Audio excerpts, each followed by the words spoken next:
my pleasure. Uh,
Yeah, yeah.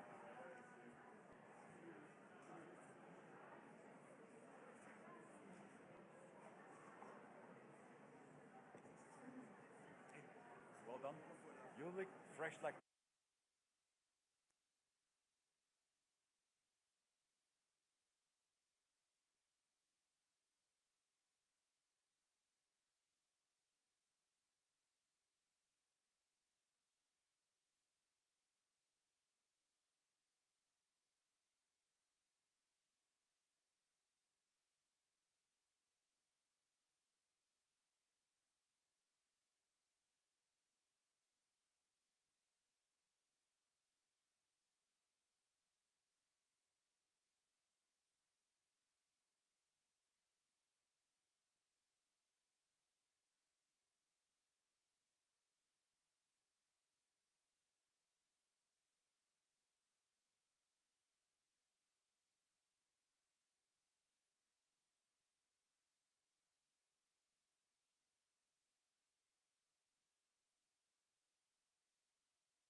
Good afternoon.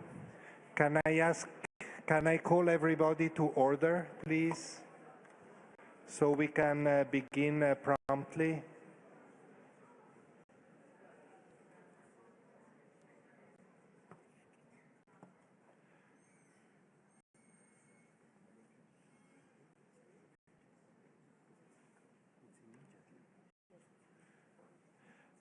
So good afternoon again, dear friends, and welcome to this closing session of the progress review of the Global Compact on Refugees.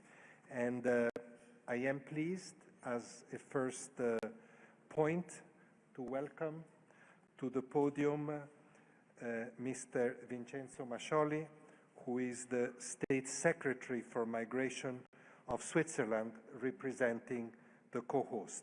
Mr. Mascioli, it is a great pleasure to have you with us this afternoon, and I take already this opportunity to thank Switzerland once again for really supporting so strongly and so effectively the organization and the running of this meeting. Thank you very much. Now, I have to almost immediately excuse myself and move to the panel area because we will have a conversation with, I will have a conversation with refugees as one of the final concluding act of this of this meeting. I want to, before I move there, to recall also for the sake of Mr. Mascioli, of the State Secretary, that the presence of refugees, of displaced people, of stateless people, people who have had or have lived experience of displacement, has been a very important feature of the last 3 days. So it's very important that we have a final discussion with some of them and share the thought for all of you. So if you will excuse myself, I'll just move a couple of meters away to participate in this discussion.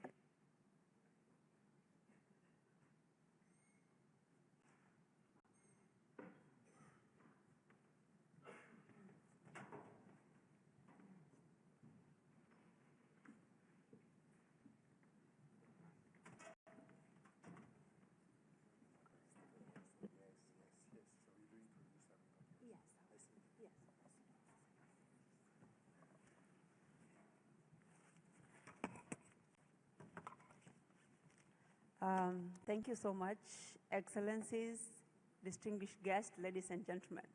Good evening.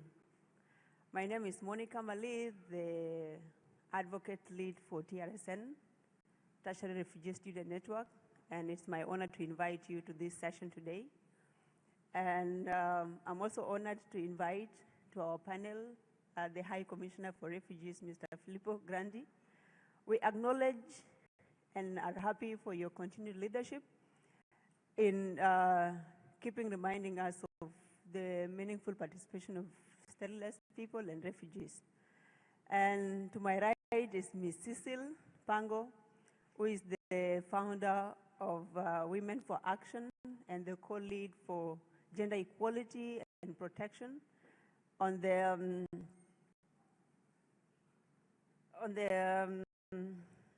protection from gender-based violence, multi-stakeholder pledge. And on my left is Krista, who is the president of Tertiary Refugee Student Network in Latin America and our communication leads at the global level for Tertiary Refugee Student Network. And to my father's right, my father's left, sorry, is Mejdi, who is the refugee advisor for German government representation to the Global Refugee Forum Progress Review. As we all know, the problems of refugees are becoming more protracted every year. We speak of inclusion of refugees, we make pledges, but the question will always remain, how are we implementing the pledges that we make, and what is the progress we make every year when it comes to issues of refugees and inclusion of refugees. And this conversation is very important today because we need to know from the refugees and from the High Commissioner what has been the progress from the pledges that we make. And my question goes to all of you.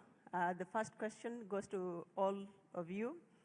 And it is, looking back in your respective roles, how will you assess the progress made in advancing the meaningful participation of stateless persons and refugees at the global, regional, and local levels, and how has it led to improved solutions and outcomes for the displaced persons? I will start with you, the High Commissioner. Thank you.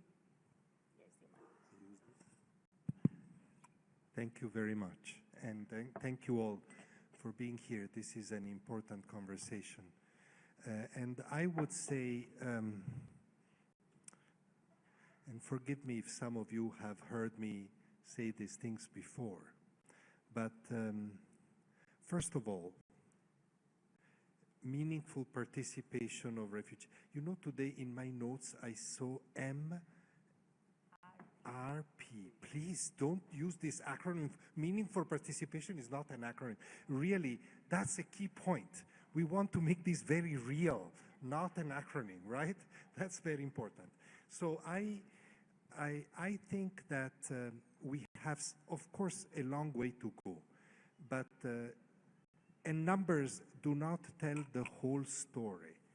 But I can't, I'm not very good at statistics, but if I remember the first Global Refugee Forum 2019, I think we were about, 70 people, 70 people with lived experience, refugees, displaced, stateless, participating in the proceedings. And this time is, I don't know the final statistics, but it's more than 300 that were supposed to come. Maybe in the end it's not exactly that, but it's about, let's say, 4 times more. So numbers, again, do not tell the whole story, but we have progressed.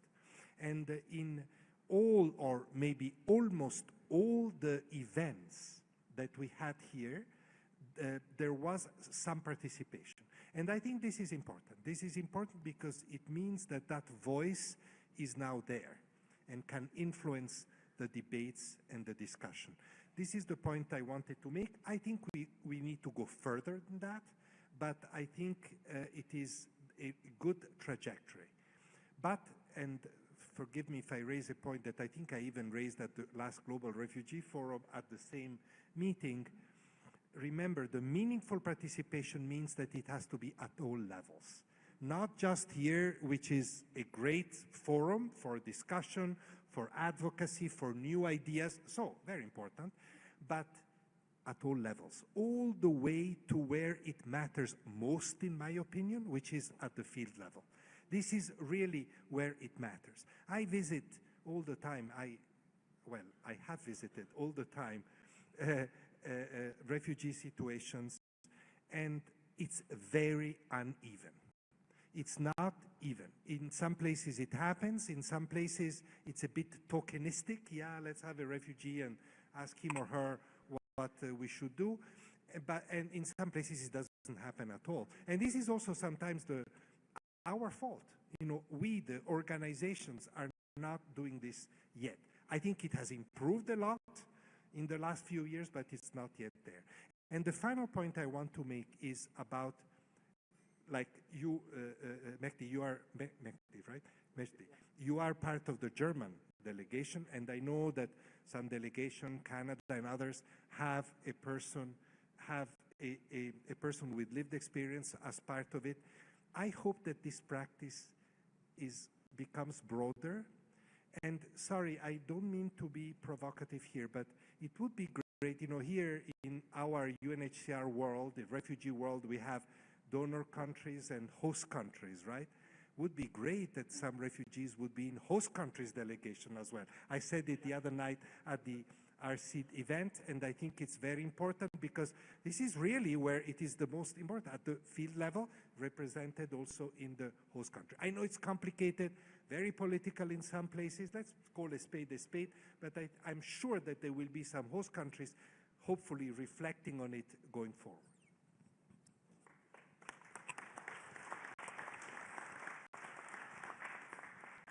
Merci beaucoup. Thank you very much. My name is Cecilia Dupongo, and I am a refugee. I live in Malawi. I would like to show how much this global forum has transformed things at the field level. Mr. High Commissioner, dear guests, before 2019, women-led organizations had no clear vision on what to do and how to act in order to help women in their refugee situations. But I was here in 2023 at the occasion of the Global Refugee Forum, and that's where I realized that women do have rights.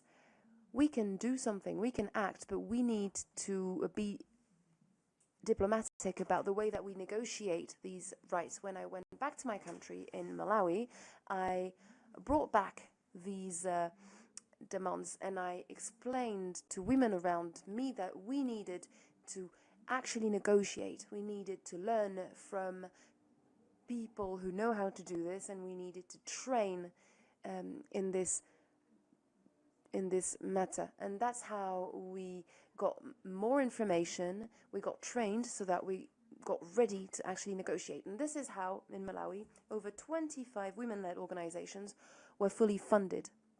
My organization was funded by the Innovation Fund, the UN Innovation Fund.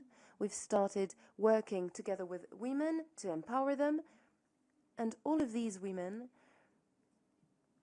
they are the victims. They are the ones who should voice the importance of fighting gender violence.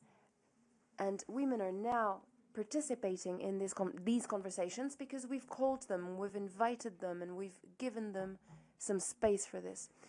Mr. High Commissioner, I'd like to let you know that in Malawi, women know their rights. Over 80% of women are informed of their rights. Men and boys who are the ones who commit crimes, they also are now aware of what gender-based violence means and how to protect women from these violences.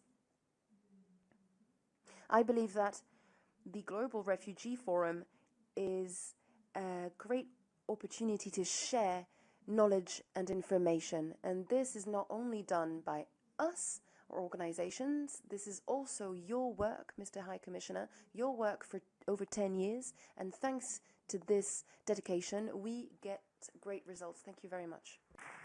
Krista?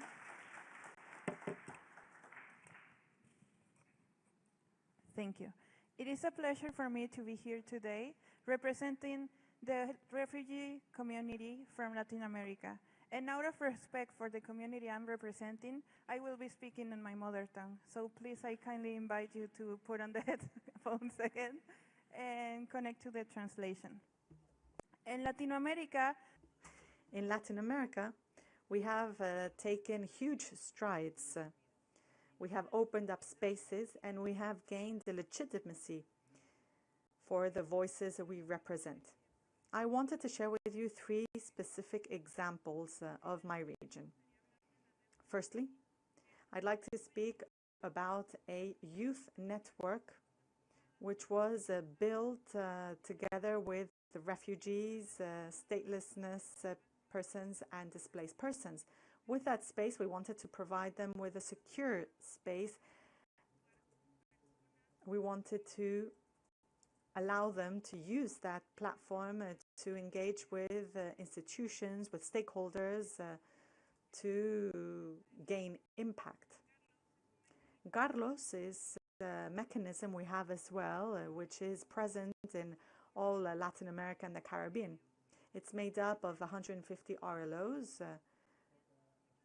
and these RLOs share a lot of experience, and they are able to exchange that experience in one single space, this mechanism, which allows us to formulate real proposals and to have a true representation of all our region. And the third example I wanted to share with you is the example of tertiary refugee network, which is a global network which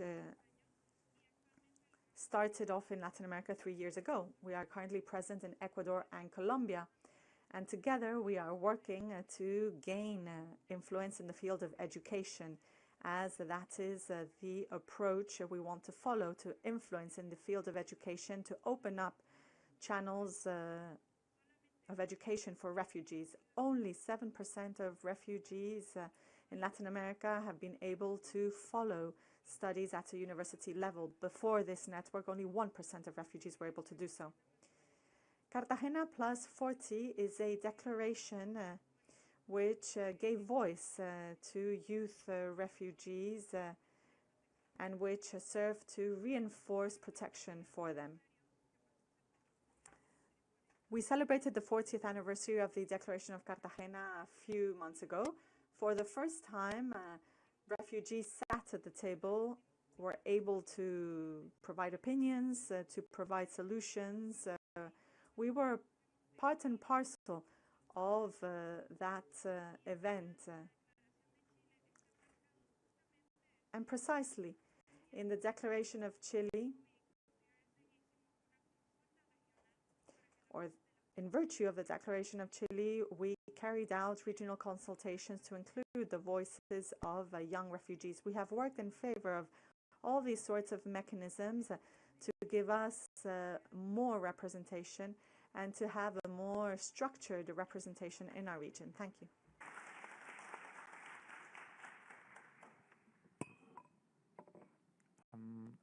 Marhaba. Good afternoon. For me to be sitting on this plenary next to you, Mr. High Commissioner, and the great speakers and moderator. I'll share some reflection from the experience that we have made in Germany. Since the last GRF, so many significant changes happened in this world, and these had immense impact on refugees, displaced people, the staff and the system who is supporting them. I would like to take a moment to focus on the beams of sunshine that made it through this cloudy environment. So by that, I would like to speak about what happened in Germany. In GRF 2023, Germany made a pledge on increasing refugee participation. That was followed with a lot of preparations and led to the establishment of the Refugee Advisory Board in October 2024. We started as a group of 6 members who have different expertise coming from different regional places in the world who are based in Germany. We started directly after this establishment by getting an invitation from the German government to join them, part of the delegation in the ExCom 2024, as well in the preparation. So this is I'm bringing some details because it's, as you said, it's not only about being there, it's about how much we are really involved in the preparation. So we got the invitation, we got involved in the preparation, and after that I came to Geneva in ExCom 2024 and participated in it. The good progress that we have experienced is that in the next year, the German government reached out to us, this time earlier, asking us to be preparing some inputs for the next ExCom as well for the GRF. So this is something that we have seen as a very positive development because it showed that the first time it had led for some added value for us as well. And we gave feedback that it would be like to involve more in the preparation, not only in being around, because I believe it's the value in Geneva is huge, but there is a lot of value happening between the ExComs and between the GRFs, where most of the important discussions happened. So since then, besides being involved in this kind of high-level conferences, we have been as well invited to give some insights on topics like the Syrian developments that happened since the fall of the Assad regime. So we have been still going in conversations with the Ministry of Cooperation and International Collaboration and with the Foreign Federal Office. And this is something that we have reacted to. But at the same time, we have brought our topics and our priorities to the table. And by that, I mean we brought the topic of humanitarian pathways from Afghanistan. We have brought the topic of third country nationals on the context of the war in Ukraine. So, and the mental health and psychosocial support needs of refugees in Germany. So it's like a two-ways collaboration as well. It's not something that we are sitting there waiting for the German government to reach us and asking for inputs or for comments. So we are actively reaching out. For us, we know this is like baby steps, and we know we're still on the first part of the path. But we are happy to see the direct effect that this inclusion is bringing and the indirect one.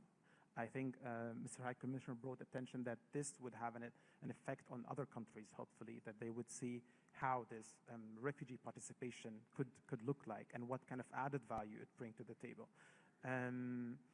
We know that right now there is a huge ethical and funding challenges that's happening, but just wanted to bring attention, like these things are not disencouraging us. It's on the contrary, it shows that our work is more needed now than before. So for me, like one last thing I would like to add, like I would like to encourage everyone to look at these beams of sunlight that made it through the clouds. We have heard a few of them yesterday in the Nansen Awards, and I think there are many of them that didn't make it yesterday to the Nansen Awards. So please, whenever you feel that there is, like the pressure is so immense, try to search for these lights and think about them. Yeah, and thank you so much. Thank you. Thank you. Thank you so much for your contributions. And to just make a few reflections from your contributions, what stands out is that the host countries, and not only the host countries, but the countries that we come from, have a role to play in issues of refugees. And in my last engagement with IGAD, I was telling my country people that if South Sudan is peaceful for other refugees from other countries, why is it not peaceful for South Sudanese? If it's peaceful for Sudan, why is it not for us? And that's the question to all the host countries and to the countries of origin that refugees come from. From Cecile, it's about equipment, equipping the refugees and organizations, women-led organizations in how to deal with issues of refugees, and feedback to the communities that we represent, as well as refugees' participation and coming back with positive feedback. So my next question, and you have to be mindful of time, 3 minutes each, is that looking ahead as meaningful refugee participation ambassadors in your respective roles, what needs to happen next to ensure continued and strengthened participation, contribution to more impactful responses? And I'll start with Majdi. Thank you. Thank you so much. I'll keep it short. I hope that we got over the stage to talk about why participation is important and why it's something essential for these discussions. I'll go to share some insights from the experience that we've made in Germany and we're still developing. I think one of the most important things that I would bring attention to is the institutionalization of the process. Like this is one of the most important things that would make meaningful refugee participation resilient to any political or funding changes.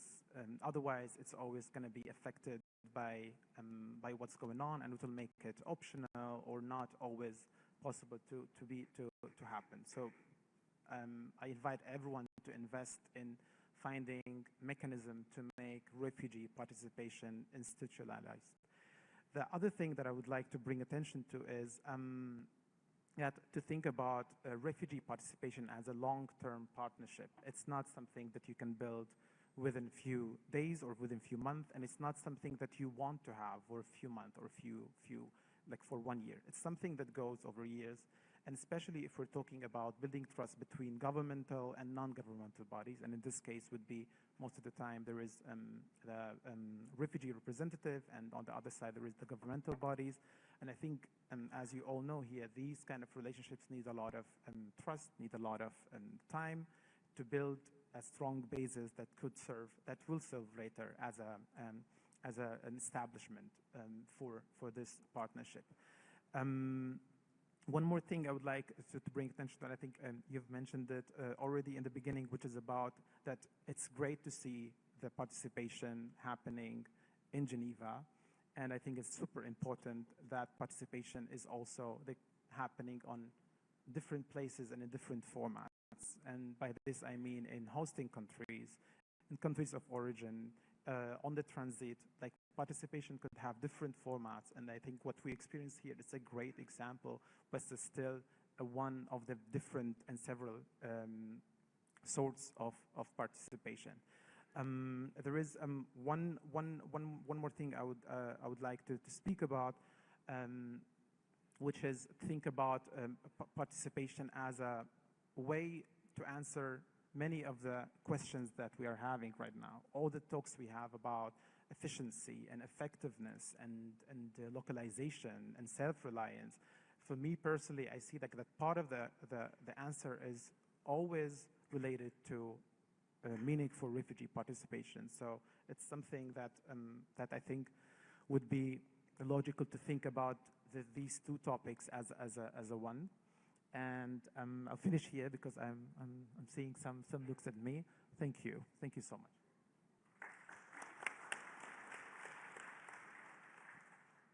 Ok, seré corta. Principalmente creo que lo que necesita. Thank you. I think that what we need beyond participation is that participation be meaningful. It's not just about inviting refugees to a meeting and let them speak for 2 hours and then let them go back home and then not allow them to be part of the process. It's really about institutionalization, resources, and to have that shared responsibility be amongst all the actors. And that's the reason why we are suggesting, we're putting out there that we need, of course, financing. I know that the budget cuts have had affected a lot, but in our region, this is a huge impact because we are not in an armed conflict, and we understand, of course, that the impact is huge. In our region, we have one of the countries with the highest amount, or one of the highest amounts of refugees to the planet, and is the continent that has suffered the biggest cuts, financial cuts, and therefore we do need that support, a support that will allow us to monitor progress, to have statistics, to have the data, to be able to also propose and advance in our projects. We need that investment because without it, and although we have been able to progress with the budget cuts, at some point that's going to stop, or it will really slow down. And what we need is that money to help the refugees. We might even come to the point where that nationality no longer needs to be a refugee, but in the meantime, we need to be able to support those people to be able to have a meaningful impact on those communities.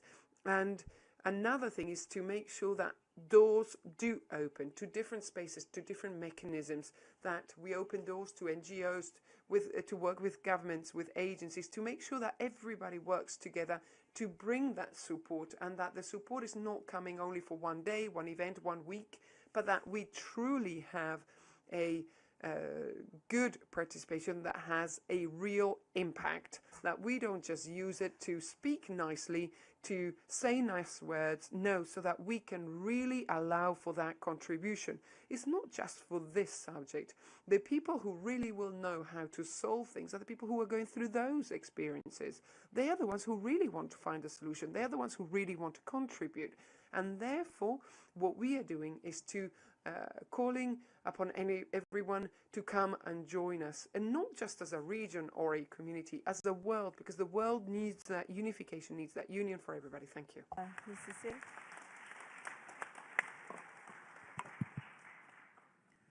Okay, pour cette deuxième question, regarding this second question, we feel that for these 2 years before 2027, women need to come together We can't work separately in isolation. We have to join forces. We created a network, African Women Refugee Network, ARNET, that is aimed at bringing together all the organizations led by female refugees, women IDPs, and those who don't have a voice. So ARNET has worked for the last 2 years, and we will be giving a louder voice to those organizations that I've just mentioned. We're going to train them and strengthen their capacities, build their capacities so that they can take part in the discussions and be seated at the decision-making table. They need to be able to take part. With this network, we want to be present everywhere. We don't only want to be in contact with international organizations. We need to be in touch with banks, with all the entities of the private sector. We want to be everywhere, getting the funds, working hard on multi-stakeholder pledges, on the rights of the women. And this network exists and is there to carry the voices of all women. Even if you feel that they're not capable of doing so, we will be working. We will do everything that's needed for those voices to be heard. And before ending, the women sent me to see the Commissioner to tell him that we have a small gift for him. He's worked really hard for 10 years, and we can't let him leave without our little gift.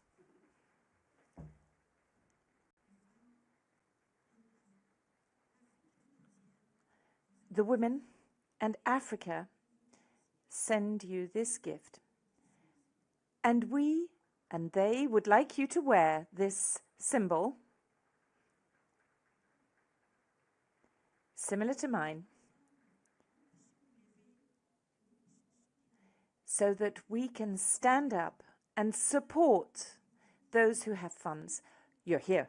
Those who have ideas, you're here. Those who have major programs for women, you're here too, because we need to help those women, refugees, IDPs, and migrants. Thank you. Merci beaucoup. Qu'est-ce que je peux dire après? Thank you so much. What can I say after this beautiful gift's been given me? I can only encourage you and all the women who work on this cause, whatever their role and at all levels. I'm delighted that we've been able to help you, but I'm sure that more can be done and we can do more together. To respond very briefly to your important question, a bit I already said, but I want to add a few things. First of all, I think we all agree on this panel and in general in this room, I'm sure, that meaningful participation means being, as Cécile just said, being at the table. That's the key issue. And being at the table means not only being in the nice discussions, but being, as much as possible, it's very complex, to be part of the key decisions. And that's why I go back to my field point. You know, that's where the key decisions are made about where do you dig a well, or how much money you give to this organization or another. And these are complex decisions. When it comes to money in particular, it's sensitive, it's complex, but we need to get to that point. And that's why we at UNHCR are very keen to support refugee-led organization, women-led organization. But, you know, we need to do it with a lot of wisdom, if you wish. That means, in my opinion, that there's a few things that we all need to look into. And this is maybe an agenda for the future. One is the issue of representation. This, for me, has always been a key issue since I started working many decades ago. Who represents whom? You know, and I think it's important because, of course, we're not talking here about perfect democracies, but we need to make sure that those at the table represent a maximum number of people who will then benefit or use or, you know, will have the impact of those decisions. And that is not easy. I've been in many refugee situations. That's not easy in general in the world, but also in the sphere of displacement when population are moving, often very politicized. I think it would be good to reflect on representation. I'm sure a lot has already been thought through, but more of that. The second, and I said this the other day at the RC event, but let me say it again, language. You know, but I know that, and I'm listening to you, and I'm very encouraged to hear that you're not speaking our language, meaning the bureaucratic language of the organizations, of the diplomacy. That has its own meaning and importance. I'm not dismissing it. But if there is a discussion on self-reliance, we need to understand what it means, self-reliance, for people. We need the person to stand up and say, for me, self-reliance is this, that, and that. And that's what you need to work. Concrete, practical, no acronym, no formulas. That's what we need to really evolve in that direction. And the third one, and it's a bit related to the others, and my concluding point is, the first day before the first day on Sunday, I went to the session, so-called training session for those with lived experience that participated here.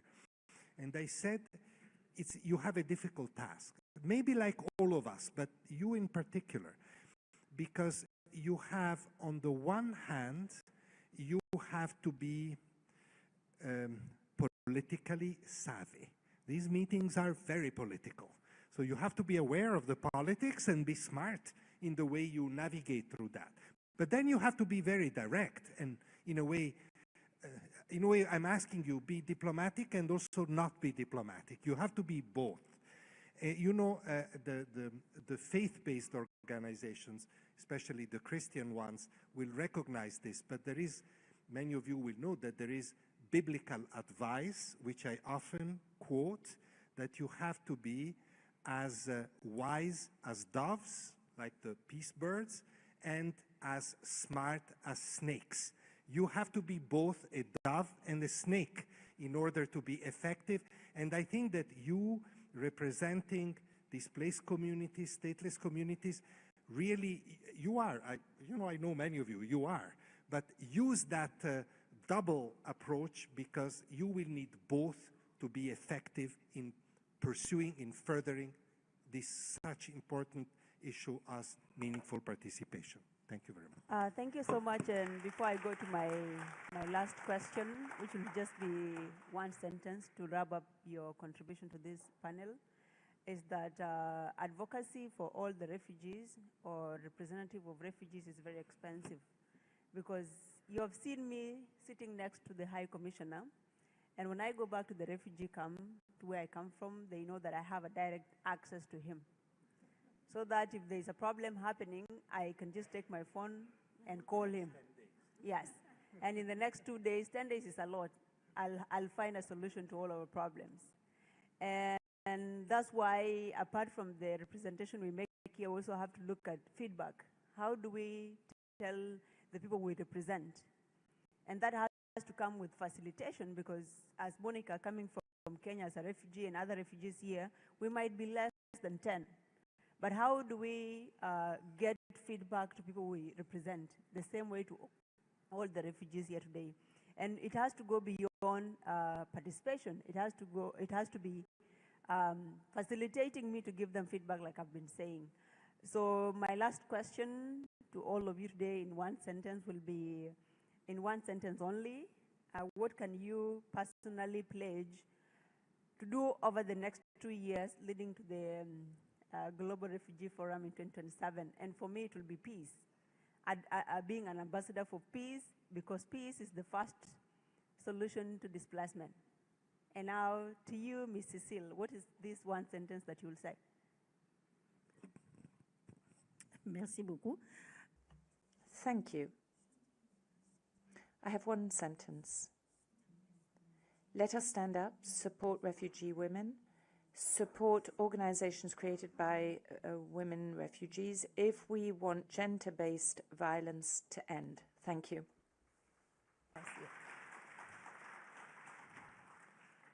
your question's a little bit difficult because you said in the next 2 years, and I'm stepping down in 10 days, but I can make a pledge. I can make a pledge that in spite of stepping down, I'll continue to be a voice for you.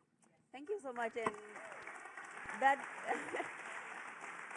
that brings about the emphasis of our role in not only being in positions, but being advocates in individually, not you being the High Commissioner.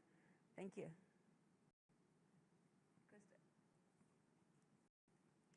Okay, yo me comprometo. Well, I commit to be persistent despite all obstacles, despite budget cuts, despite any problem. We need to be persistent because being persistent means we can reach our goals.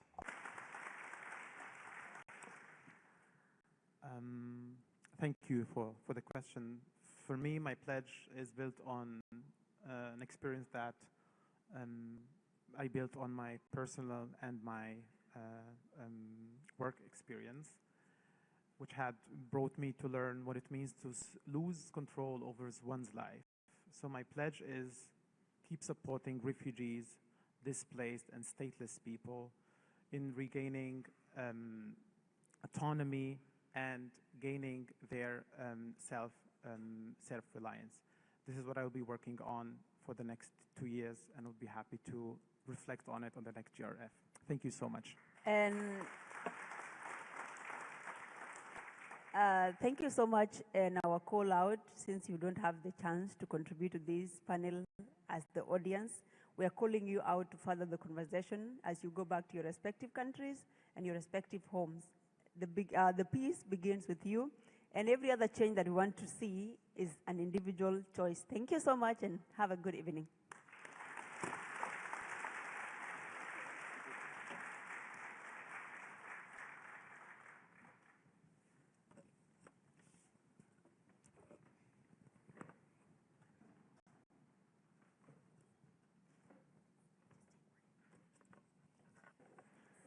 Thank you to our panel for your work. I'm back in this chair now.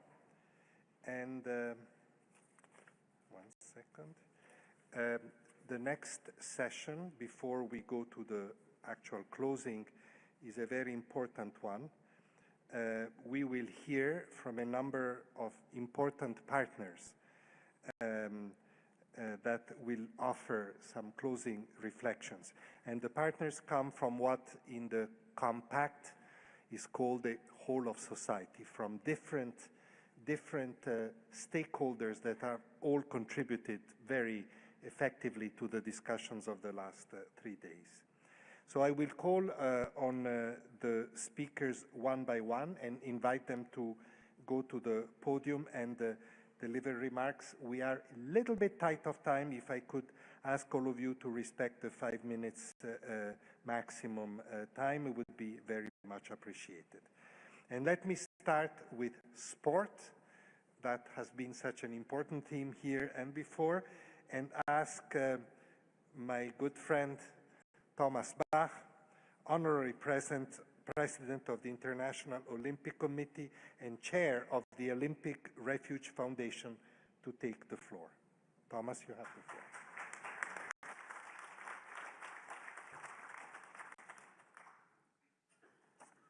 Mr. High Commissioner, Excellencies, ladies and gentlemen, over the last couple of days, we have heard about the progress made since the last Global Refugee Forum. We have looked at the challenges that lie ahead. We have built partnerships to support millions forced to flee their homes. We have renewed our shared commitment to strengthen the role of sport in the protection and inclusion of refugees and displaced people. In this spirit, allow me at this very special moment to look back on a very special partnership that has flourished over the past decade. The partnership between UNHCR and the world of sport. This partnership has demonstrated the power of sport to bring hope, dignity, and belonging to our fellow human beings.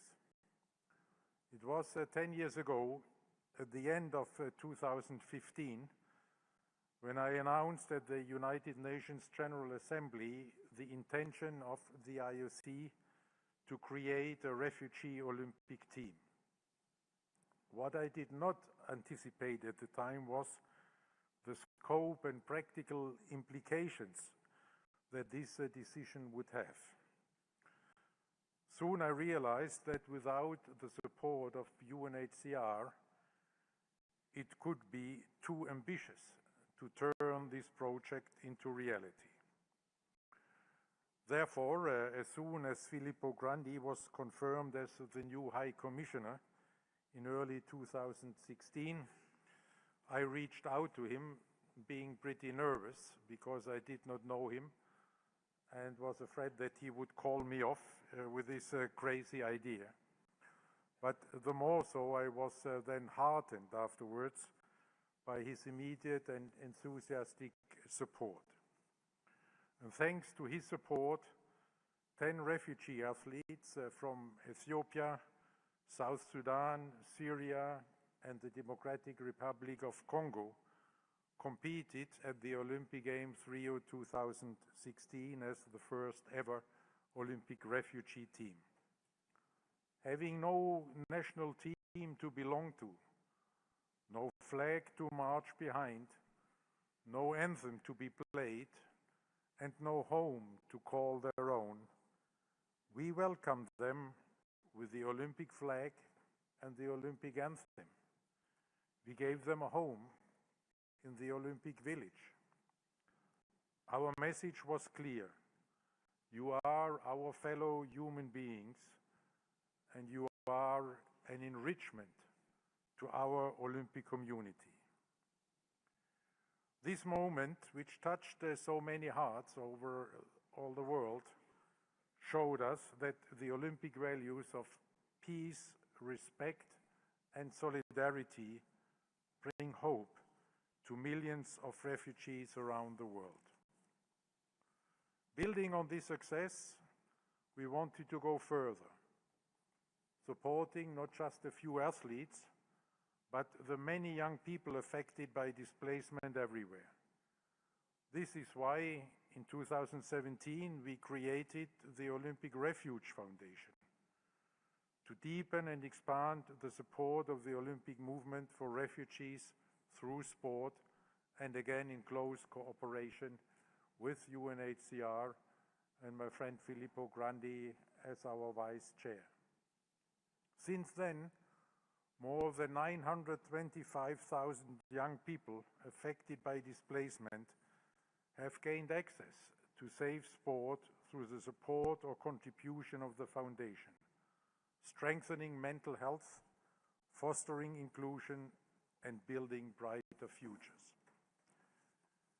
Dear Filippo, from the very beginning, you have been a driving force behind this journey. Your personal conviction that sport can be a tool of protection and empowerment has inspired us all. As you conclude your tenure as High Commissioner, I want to express my heartfelt gratitude to you for your courage, for your friendship, and for your humanity. Grazie mille, Filippo.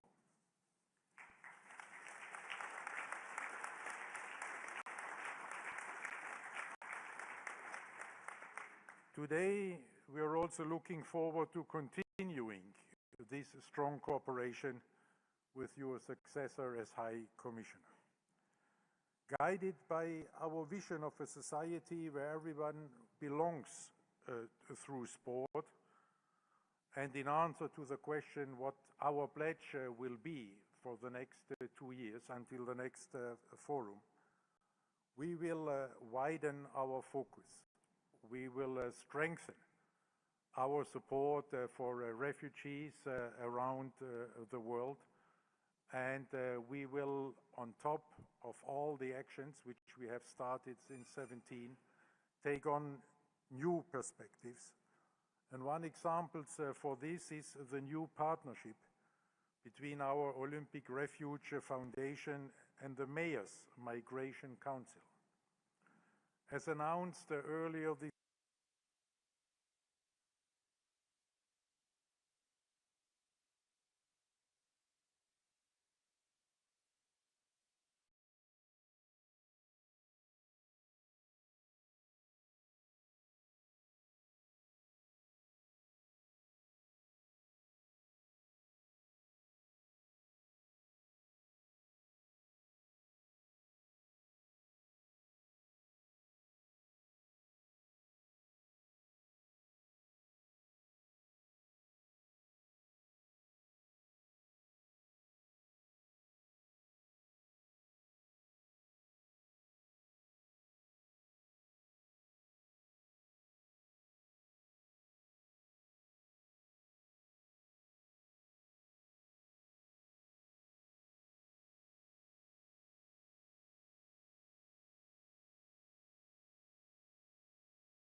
and opportunity for displaced and host populations. We will do so in cities, connecting young people and to give them the opportunity to gain confidence and build a better future together with the host population. This same spirit of partnership drives our work with the Sport for Refugees Coalition, launched together with the UNHCR at the Global Refugee Forum in 2019. Today, this coalition consists of 170 members across governments, sport, civil society, and the private sector, all united by one conviction. Sport is not just nice to have. Sport is a necessity. In our joint statement, having been introduced at the start of this forum by Massouma Alizadeh, member of IOC Refugee Olympic team, and at the last Games in Paris, the chef de mission. And this is what we have heard there. Just in the panel, how important it is that the refugees have a voice, and do not only have a voice, but have a seat at the table where decisions are made. So she was the chef de mission. She was the head of this refugee Olympic team for Paris, ensuring a good preparation, a good participation, and then also the success of this refugee Olympic team in Paris. Through her, we reaffirmed our commitment and called on all partners to embed sport in national and local refugee responses.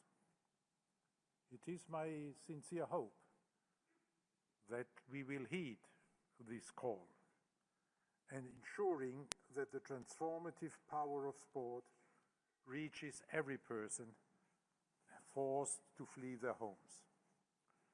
In this spirit, looking ahead to the next Global Refugee Forum, I invite you all to carry this message of hope together, forward, to even more refugees and to even more partners in such a coalition to support displaced persons all over the world. And I invite you to join our efforts together to make the world a better place through sport. And I thank you for your engagement. And again, I thank you, Filippi, for all what you have done for refugees, for sport, and for humanity.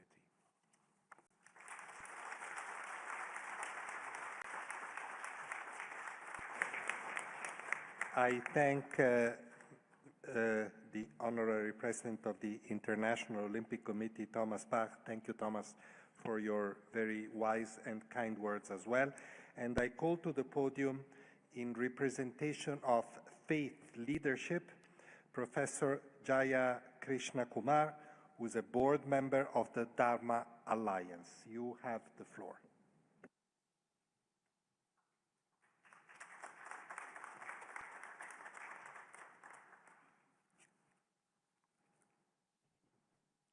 Namaste.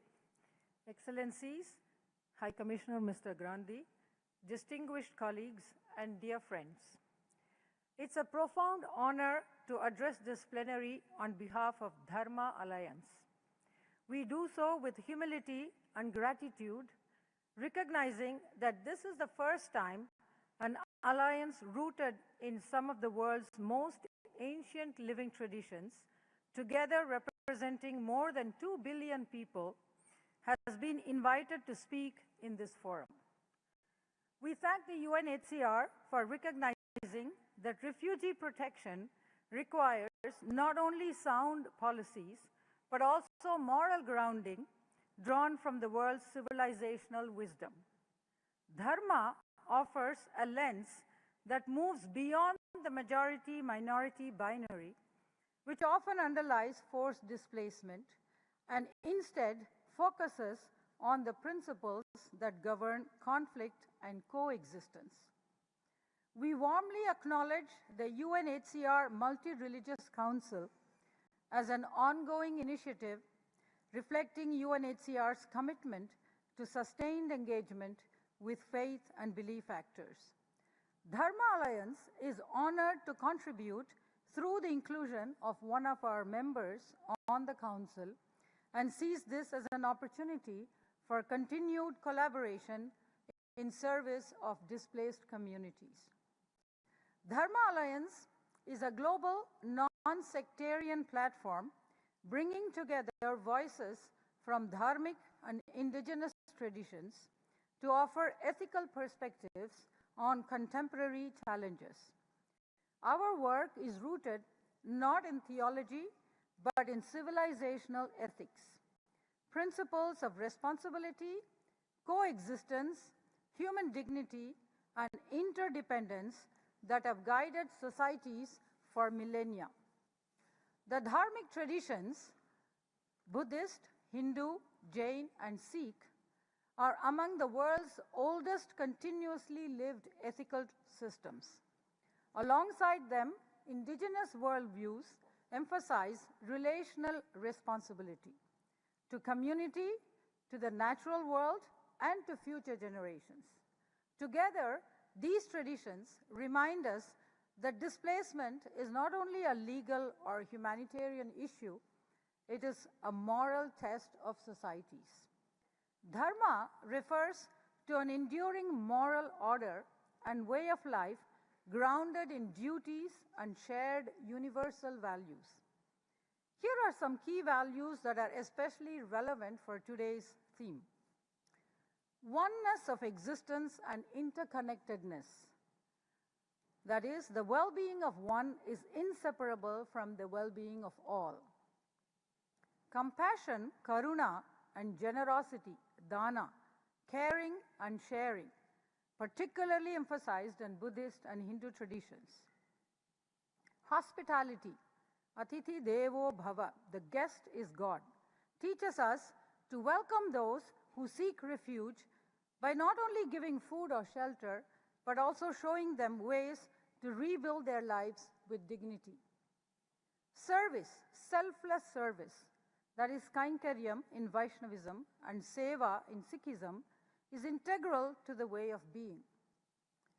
The world is one family, Vasudhaiva Kutumbakam, reminds us that when one member of a family suffers, others are called to respond.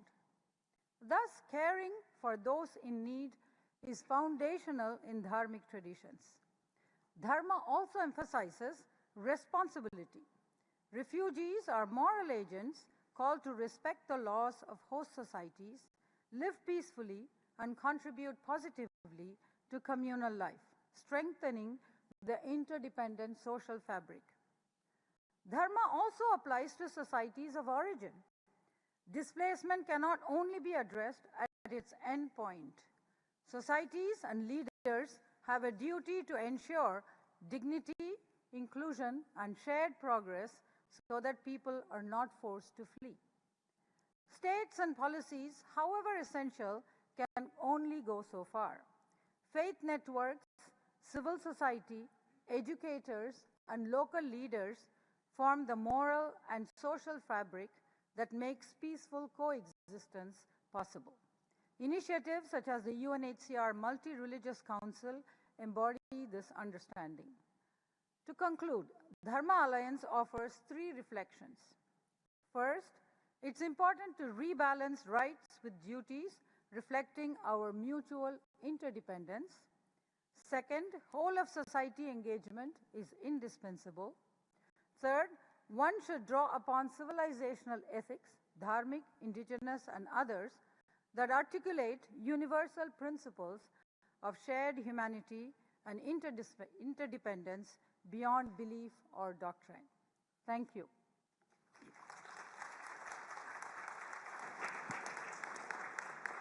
Thank you very much, Professor Krishna Kumar, for your important intervention. Now we'll turn to a very important development partners. Development partners have been so crucial in this process. And I'm very happy to give the floor to Felipe Muñoz, who is the chief of the migration unit at the Inter-American Development Bank and a great friend of UNHCR. Felipe, you have the word. Thank you very much to UNHCR, to the High Commissioner, and the co-hosts and co-conveners for the organization of the GRF Progress Review. I would like to start by recognizing the extraordinary convening power of UNHCR. Throughout the event, the convening power has been on full display, bringing together delegations from around 70 countries alongside academia, UN agencies, the private sector, multilateral development banks, civil society, sport organizations, but what is most important, refugee-led organizations and refugees at the center of the event.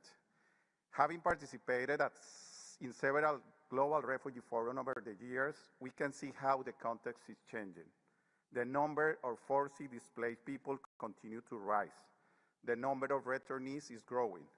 Official development assistance is diminished, and human mobility is reshaping labor markets and social protection systems, becoming a structural part of development in host countries.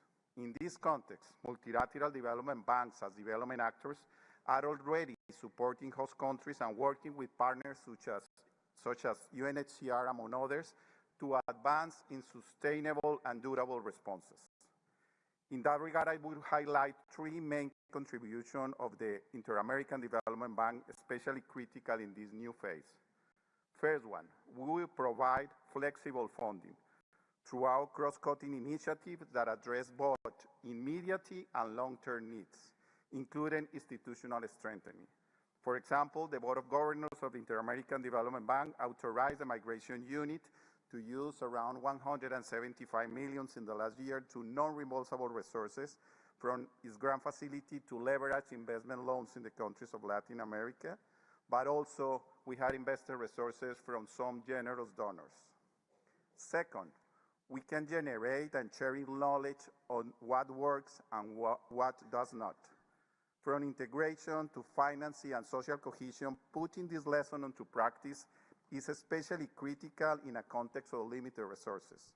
The benefits for all the society of the refugee full integration need to be supported with evidence as an MDBs we call fill this gap in tandem with academia. And third, we can act as a bridge and a facilitator by generating policy dialogues, bringing together government, donors, civil society, private sector, and international organizations, while increasingly ensuring that refugees themselves are included in the conversation. We are very well positioned with the governments to have high-level dialogues to include this topic of integration in the development national agendas and in our own financial operations. From the perspective of the IDB, but I am sure from the other development banks, the members of the MDB platforms, which the IDB has the honor to share this semester, I assume for the experience that we shared in the last year, that we all together share a firm commitment to maintain a strong focus on impact and to supporting countries as they navigate this new phase. Finally, I would like to acknowledge and thank you the leadership of the High Commissioner Grandi. His commitment has been critical in keeping displacement high on the global agenda and in fostering the kind of collective action that we can see throughout this GRF progress review, especially in Latin America and the Caribbean, where mixed displacement challenges are increasing and still need to be addressed. Let's move together to the 2027 GRF. Thank you. Gracias, Filippo. Many thanks to Felipe Muñoz. One little point of order. We still have 2 such interventions, including a double act, plus we have the closing statement of the co-hosts and co-conveners, and then, if we may, the closing statements of the co-host and of myself, and we have only half an hour until we have interpretation. So if I can ask everybody to really try to be as tight as possible, it would be really appreciated. And then the next speaker is in representation of a very fundamental part of the whole of society approach, which is local government, and we will hear from Mr. Wilson Sanya, the mayor of Koboko in Uganda. You have the floor.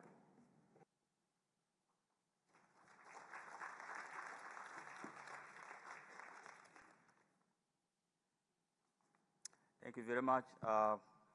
Thank you, High Commissioner, distinguished ladies and gentlemen. I would like to begin by introducing myself fully to give a background of what I'm about to give the reflection on. My name is Wilson Sanya, Mayor of Koboko Municipality. I am also one of the people who have lived experience of a refugee. I was a refugee in the Zaire, now DRC, refugee in the Sudan, now South Sudan.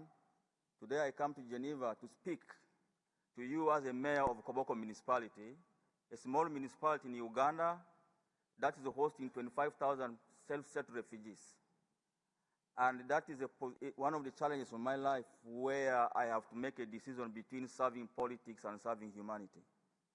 And I want to be very clear here, it's been recorded that I decided to serve humanity as opposed to politics.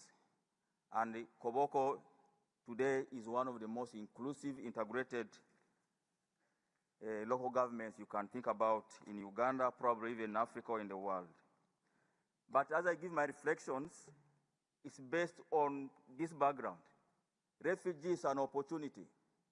Refugees are an opportunity to themselves, also the host community. I am here as a lived example of that. Even when I come here, my background is good enough to inform you that I am an opportunity now influencing the policies, hosting refugees, trying to make sure that local governments think about inclusion and integration of refugees. And that for me is what's very important in my reflection. But as I go back now to give really my reflection of what I think to support the local governments in making sure that refugees have meaningful participation, refugees are on the table, just like the High Commissioner has said, is that it's based on this. Yesterday, during the City Coalition session, we launched a report delivering results, local and regional government advocacy, advancing for UN migration and refugee impact.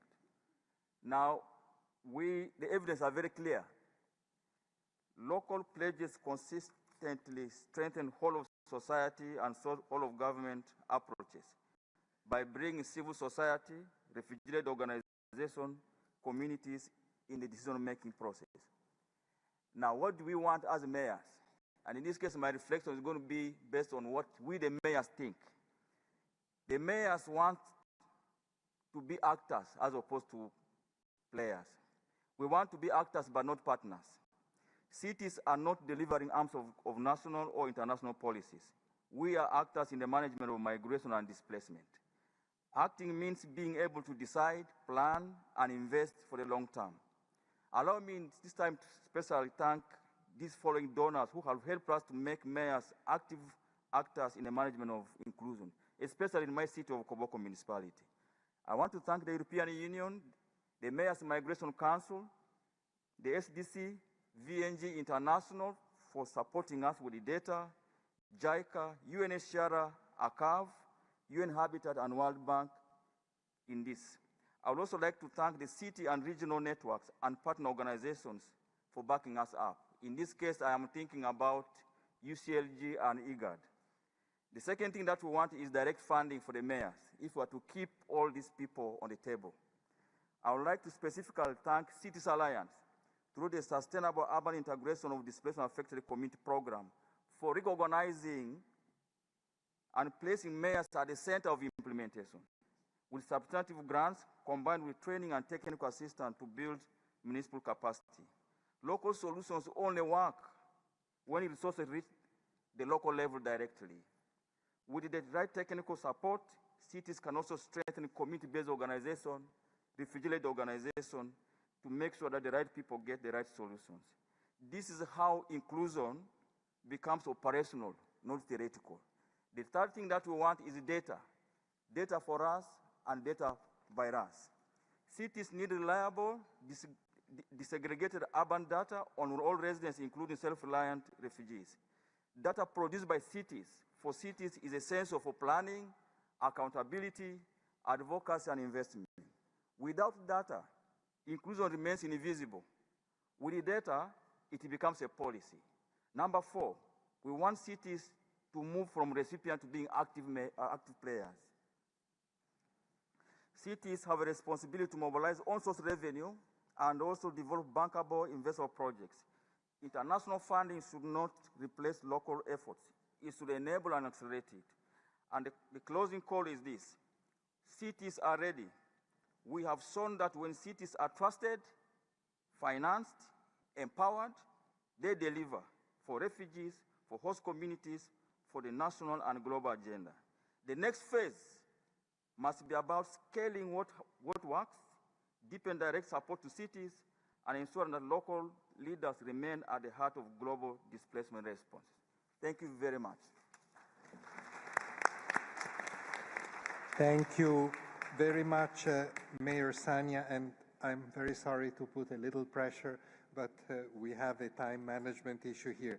Now we have a double act as the last intervention from this group representing civil society. We will have Rose Nyomo Daniel, who is the Vice President of the Network of Women with Disabilities of Nigeria, and Jamie Munn, who is the Executive Director and CEO of the International Council of Voluntary Agencies, otherwise known as ICVA. So you both have the floor. Thank you.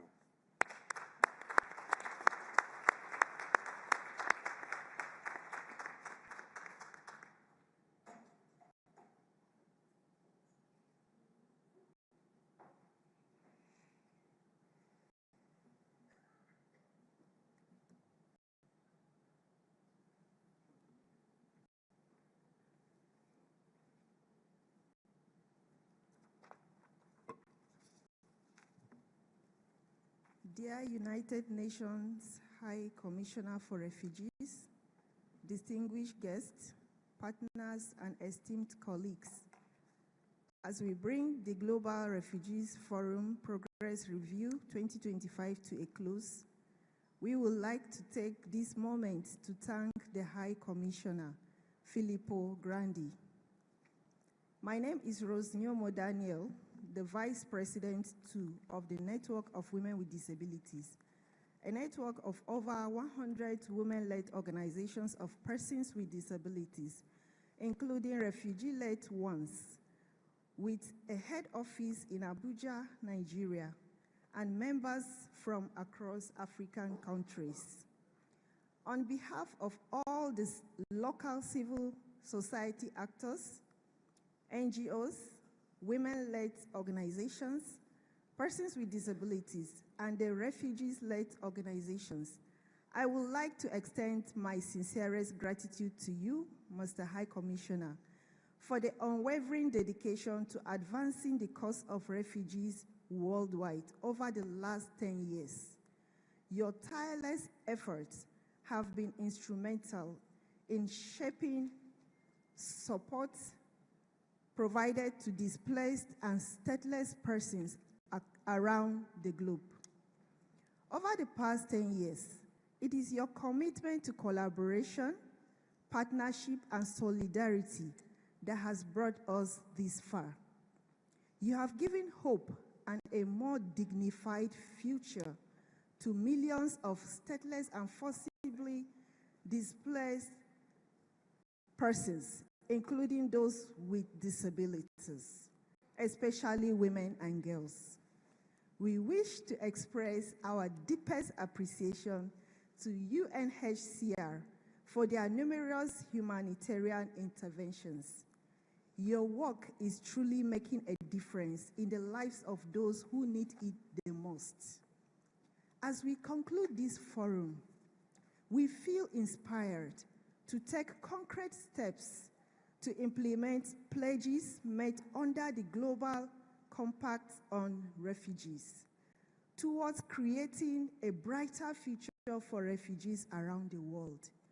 We will reconvene in 2027 stronger and more united than ever at the next Global Refugee Forum. Dear High Commissioner, dear Filippo, you have amplified the voices of refugees and people with disabilities, ensuring they are given opportunities to sit at the decision-making tables. As we say, nothing for us without us, and we truly hope that UNHCR continues your legacy to hear and value our voices when shaping policies that affect our lives. Together, we can make a difference in the lives of forcibly displaced and stateless persons and forge a more inclusive and compassionate world. Thank you.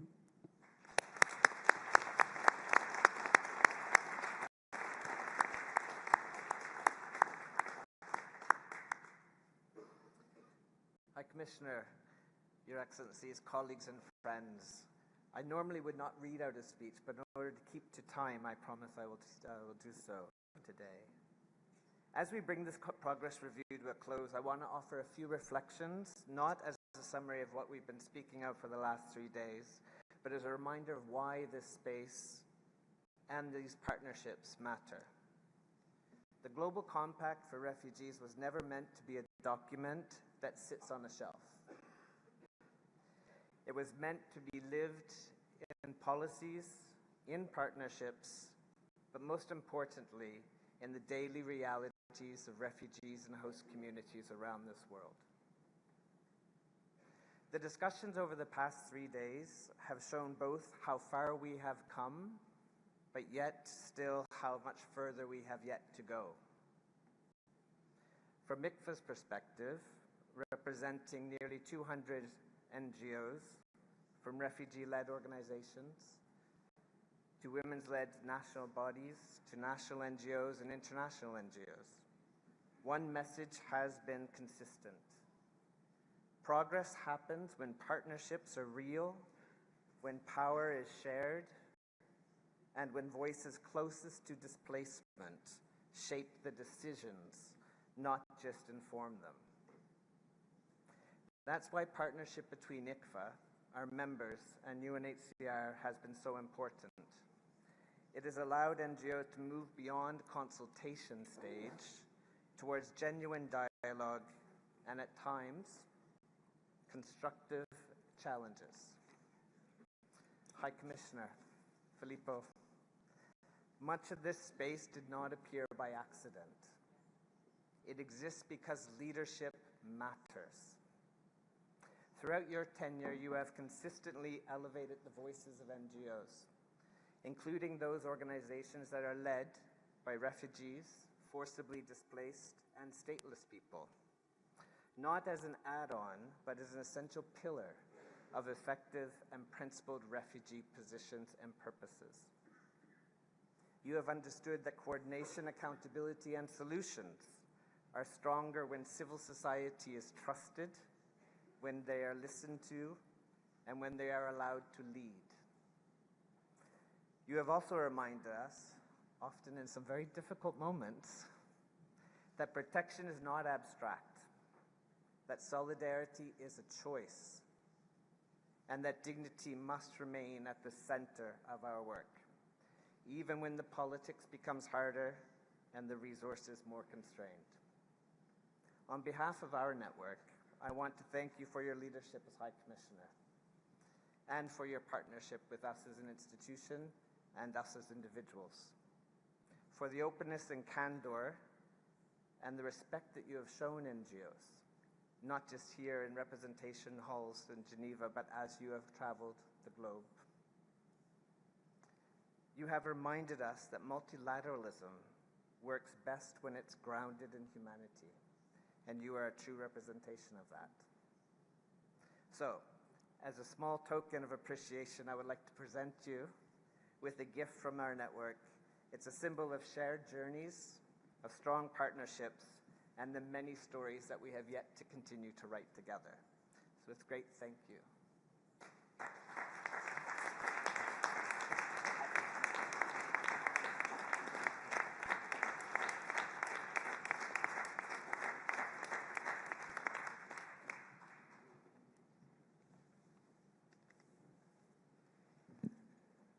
Thank you very much, Jamie and Rose, also for the gift, but for your important intervention. I am now pleased to give the floor, he will speak from the floor, to the Ambassador of Japan, Ambassador Atsuyuki Oike, who will deliver a statement on behalf of the co-hosts and the co-conveners of the 2023 Global Refugee Forum. Ambassador Atsuyuki, you have the floor. Thank you very much, Filippo. Distinguished delegates, excellencies, ladies and gentlemen, it is my pleasure to offer closing reflections on behalf of the Global Refugee Forum 2023 co-hosts and co-conveners, Colombia, Japan, Jordan, France, Switzerland, Uganda, and UNHCR. The discussions held during the GRF progress review have reaffirmed that the international community has both a responsibility and the capacity to act, and that the Global Compact on Refugees remains our collective framework for delivering protection, easing pressure on host countries, expanding access to resettlement and complementarity pathways, enhancing refugee self-reliance, and supporting conditions for safe and dignified return to countries of origin. Over 3 days of plenary discussions, spotlight sessions, and multiple side and linked events across Geneva and beyond, we have collectively taken stock of the progress where pledges are advancing, but also where a course correction is urgently needed, including through honest reflection on implementation gaps, financing constraints, and uneven responsibility sharing. We examined the realities of economic inclusion, education, protection, climate action, data and evidence, development financing, whole of the society partnerships, and the region support platforms, as well as cross-cutting discussions on humanitarian development and peace nexus, return and reintegration, complementarity pathways, and the role of cities and local actors. We heard directly from host and donor countries, development actors, local authorities, refugee-led organizations, and the private sector, all of whom reiterated their commitment to sustaining and strengthening this shared endeavor, often under conditions of increasing pressure and limited resources. The discussions demonstrated that meaningful change is possible, and we were very pleased to see well over 300 people with lived experience of displacement who contributed as speakers, experts, and strategic partners throughout the 3-day program and during 6-month preparatory process. Their participation underscored the central role of lived experience in shaping policy and practice. We heard concrete examples of national systems expanding to include refugees, of innovative financing mechanisms opening new pathways for development action, of renewed efforts to advance solutions, and of strengthened regional cooperation. We also welcome and commend the multiple actors and presented new pledges during the various pledging moments, including by states, civil society actors, and the private sector, and the refugees. At the same time, the deliberations made clear that deep challenges, including uneven, ever-growing resource gaps, are threatened to reverse the gains we have worked so hard to achieve. This GRF progress review has therefore been a sober but motivating reminder that ambition must be matched by action. As the GRF progress report draws to a close, we now shift firmly into preparations for the Global Refugee Forum 2027. The pledges made must translate into results. The insights generated over the past 3 days must guide renewed planning, investment, and engagement. The past 3 days must guide renewed planning. Sorry, I got lost. I do it again on the sentence. The past 3 days must guide renewed planning, investment, and engagement. The past momentum built since the GRF 2023 must carry us forward with even greater ambition, purpose, and unity of effort, extending well beyond this room into the policies we shape, the partnerships we nurture, and the commitments we honor. Let us continue to uphold the promise of the Global Compact on Refugees with the same conviction exemplified by the High Commissioner. Excellencies, distinguished delegates, ladies and gentlemen, and of course, High Commissioner Filippo Grandi. At this Global Refugee Forum Progress Review meeting marks your final official meeting as High Commissioner. We wish to express our profound appreciation.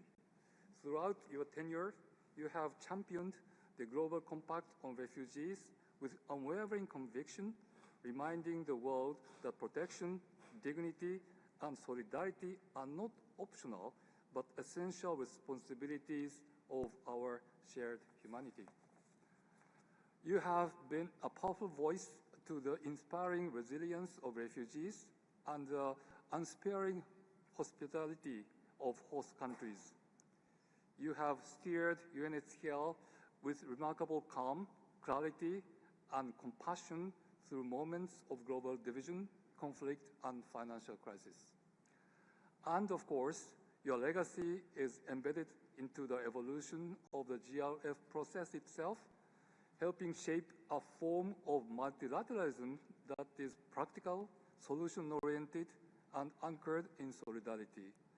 Just as you championed the compact with determination and vision, you can rest assured that we, as co-hosts and co-conveners, will continue to champion the GCR beyond our term. We also know that you will continue to be a tireless advocate for refugee self-reliance, resilience, and sustainable solutions, as you said earlier in the panel. Finally, we extend our sincere thanks to all delegations, partners, refugee representatives, and colleagues who have contributed their time, expertise, and commitment to this progress review. We wish you safe journeys onward, renew energy for the work ahead, and continue collaboration as we move together towards the Global Refugee Forum 2027. We all thank you. Thank you very much.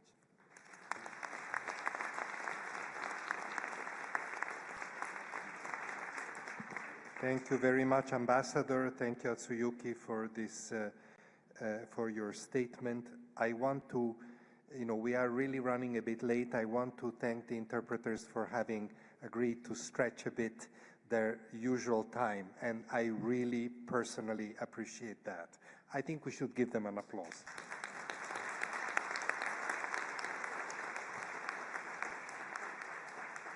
But I promise we'll be as short as we can. We are really coming to the end.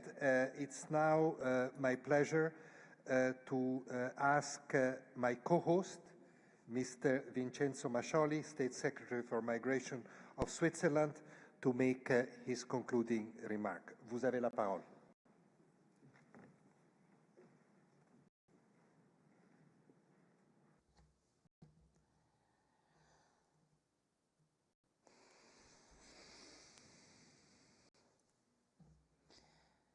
High Commissioner, dear Filippo, Excellencies, 3 days of discussions that are action-oriented lead us now to conclude this second Global Refugee Foreign Progress Review. It is with great pleasure that I speak before you today on behalf of Switzerland, co-host of this conference. In 2018,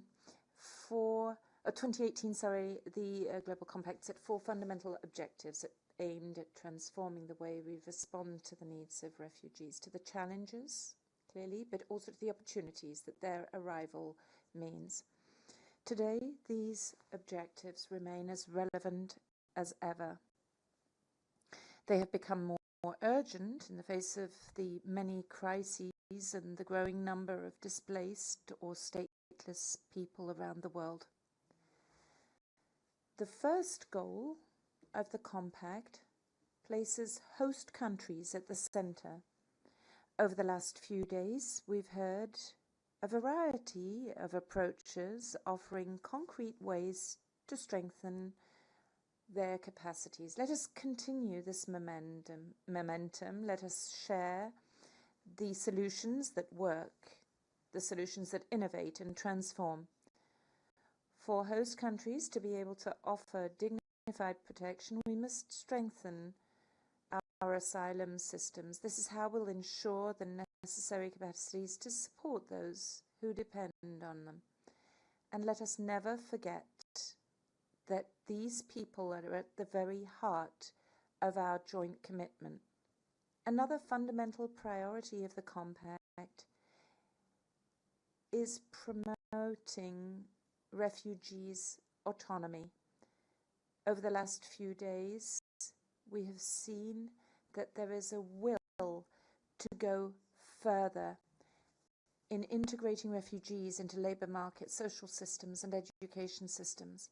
Integration is not just a support measure, it is the very foundation on which a person who's fled their country can rebuild their life, regain their dignity, and fully contribute to their host society.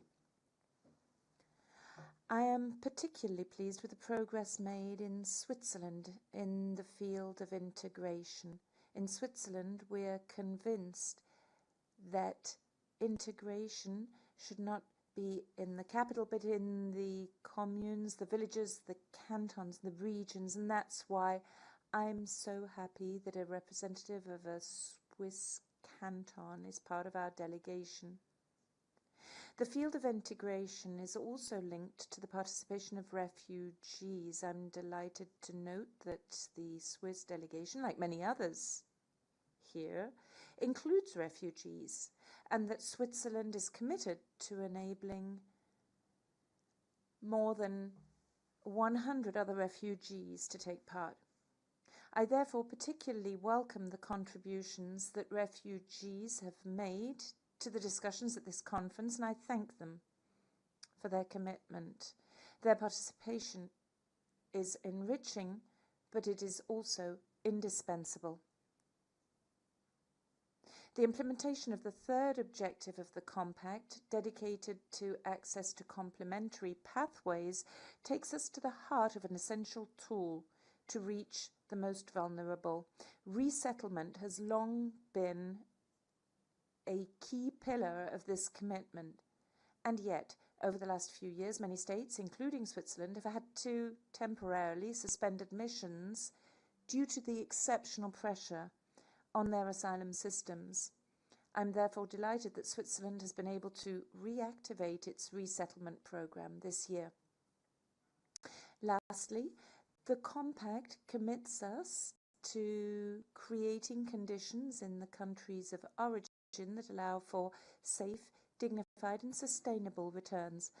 And yet, successful resettlement depends, above all, on the conditions in those countries. This is why a multidisciplinary approach and close cooperation between all actors, including civil society, remains absolutely vital in order to move forward.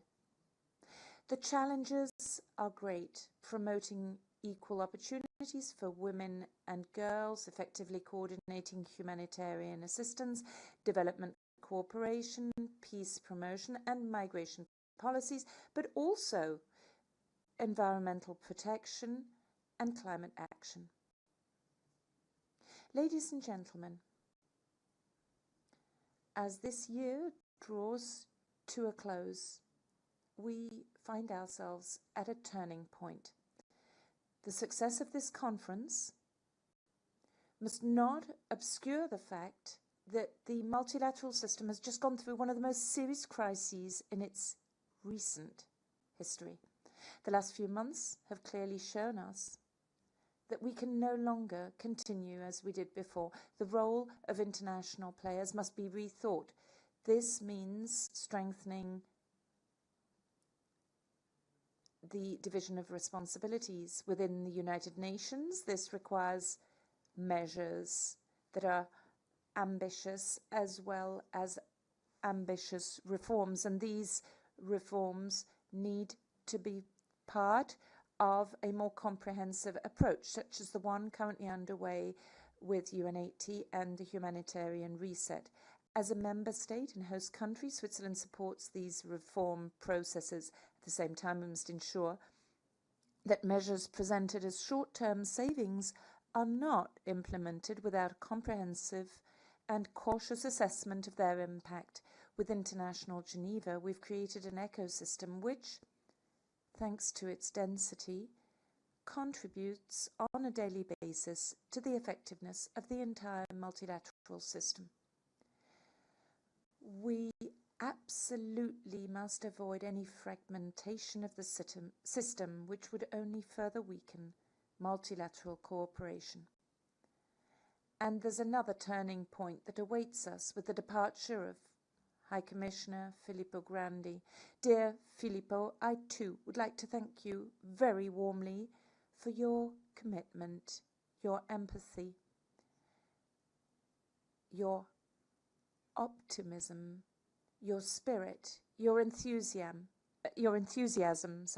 and the list goes on. I think I can speak for everyone in this room when I say that we will miss you. We will miss you a lot.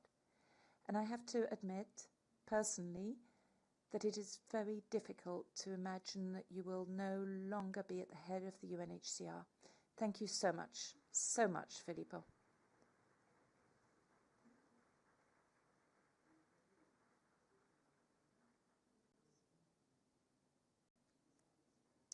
And of course, congratulations to the High Commissioner proposed by the United Nations, Mr. Mohammed Salih of Iraq. Please rest assured that Switzerland will be at your side. The 75th anniversary of this convention, which is fast approaching, is an ideal opportunity to reinvigorate our efforts and assist those who are forced to flee their countries. Thank you very much, and see you in 2 years' time at the next Global Refugee Forum. And once again, thank you so much, Filippo.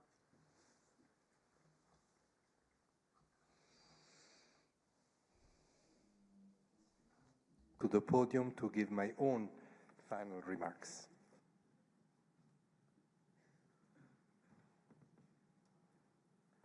So we have come to the close. I promise also to the interpreters, whom I thank again.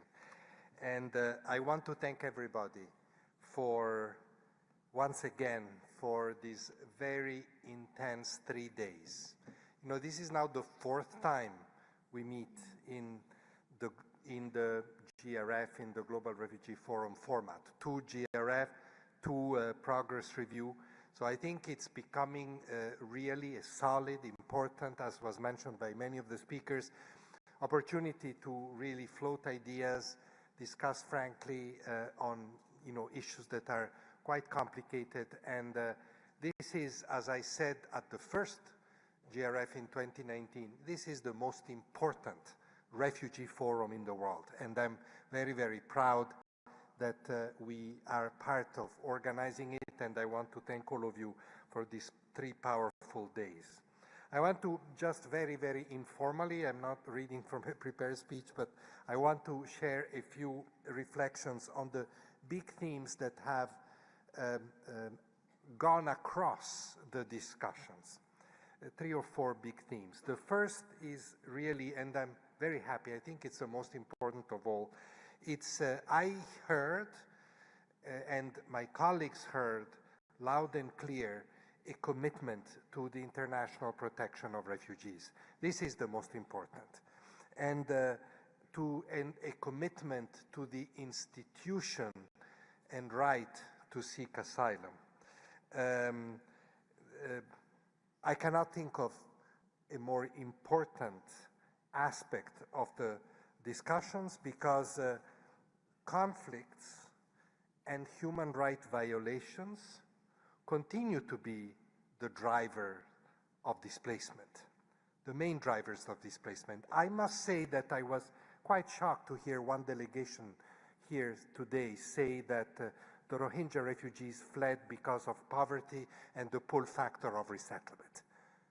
They fled because of violence perpetrated against them by the military.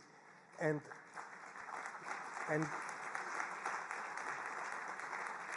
those are the refugees. Those are the people that need to have a space for international protection, and I felt that that space was reiterated here, and we must be very, very clear about that.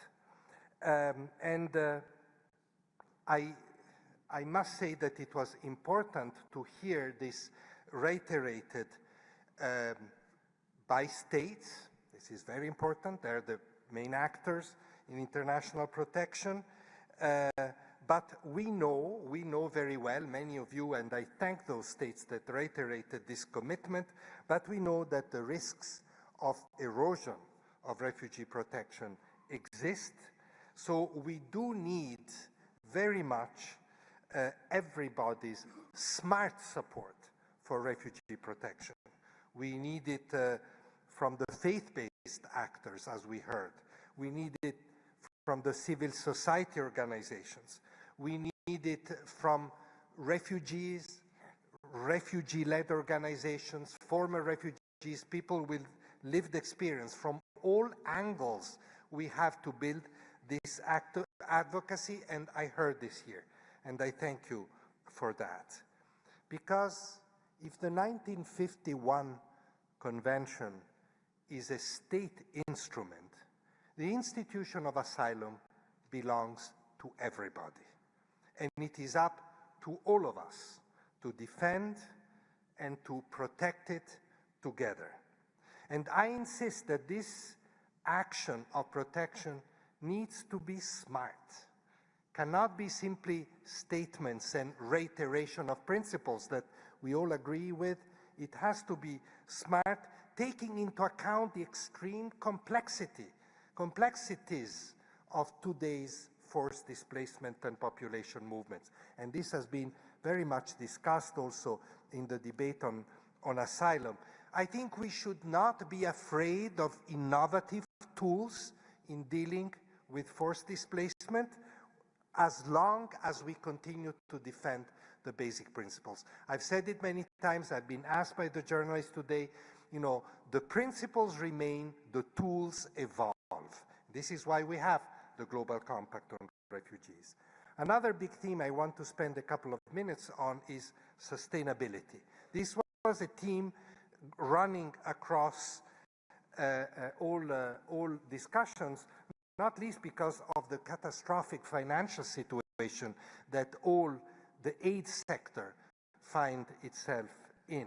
So I think that we're all struggling, and all, well, striving, not struggling, we're all striving to find ways to have sustainable responses, medium, longer term responses to the crisis that to the humanitarian crisis and the refugees displacement crisis that we have to face. And this, of course, this discussion here at the Progress Review was the continuation of a debate that has been going on for many years. And I want to thank the development actors. We heard from Felipe Munoz earlier about that. I want to thank the private sector that is increasingly playing an important role in sustainable responses. And like I said earlier at the side event on sustainable responses, it's really about national ownership of strategies to respond and international support to those same strategies. And this is, of course, not just at the national level. That's why it was so important to hear from the mayor, because a lot of this action has to be done at the local level. And this effort to have sustainable responses essentially founded on inclusion, these responses need to have refugees, refugee-led organizations at their center. I am very happy that the discourse on inclusion in services, inclusion in the economy of refugees, of displaced people, of returnees when they go back to their country, like in Syria today, that this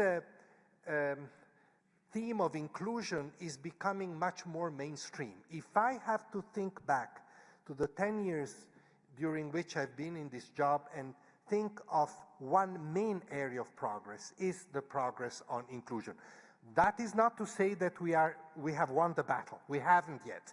The way to go is very long, but that's where we have really made, in these last 10 years, enormous strides, in particular after 2018 and the establishment of the compact. And in that spirit, and in the spirit of the compact, I want to mention a couple of things. You know, this pledging system that was created by the compact, and which, you know, sometimes are these pledges really implemented? Well, maybe not all, but it is an effective system. And I want to flag again, as I flagged earlier in the Syria side event, the pledge by Syria. Syria made its first ever pledge here at this forum, and it was an amazing pledge. Read it, because it's all about the integration of returnees. And Germany made, in response to that, a pledge supporting all aspects of the Syria pledge. This is how it should be. I really want to thank Syria and Germany for having led the way, and many others have done that.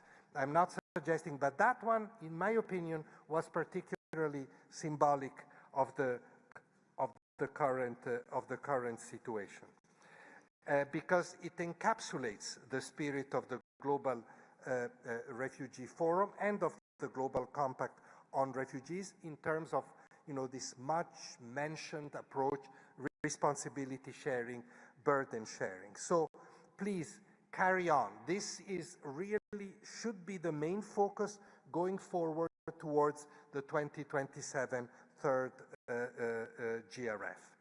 The third theme that I wanted to flag, and this is, in my opinion, one of the main challenges in our world of international cooperation going forward. We must be smarter and more effective in addressing fragility. Addressing fragility in every respect. You know, fragility caused by conflict, fragility caused by climate, fragility caused by poverty. I think it's very, very important, because in the end, if you analyze forced population movements, they're largely originated in fragile states. And I believe that to break those vicious cycles of population displacement and return, of drought and floods, of conflict and ceasefires. We have to break those cycles. Otherwise, we'll never get out of the current very deep crisis in which the aid sector is in.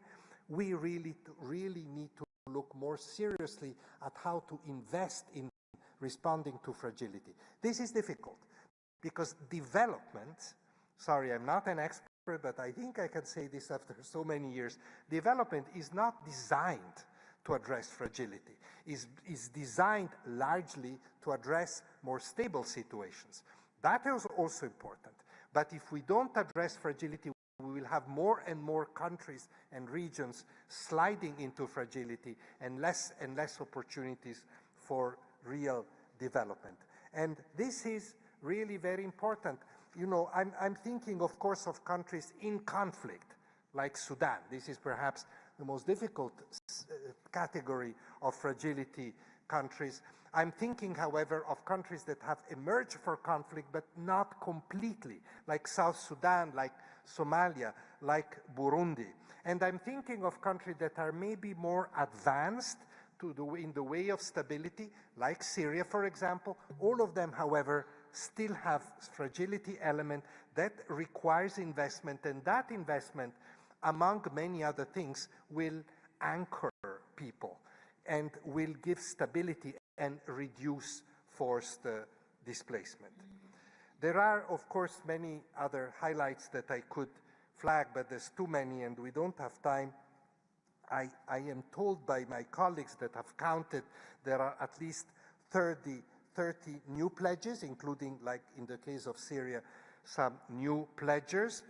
I want to thank the private sector. We have heard from the Qatar Charity, from Building Better Futures, from the Grundfos Foundation, from the Cartano Foundations, and I'm sure I'm forgetting many others, very important and very large financial pledges. We're very happy about that.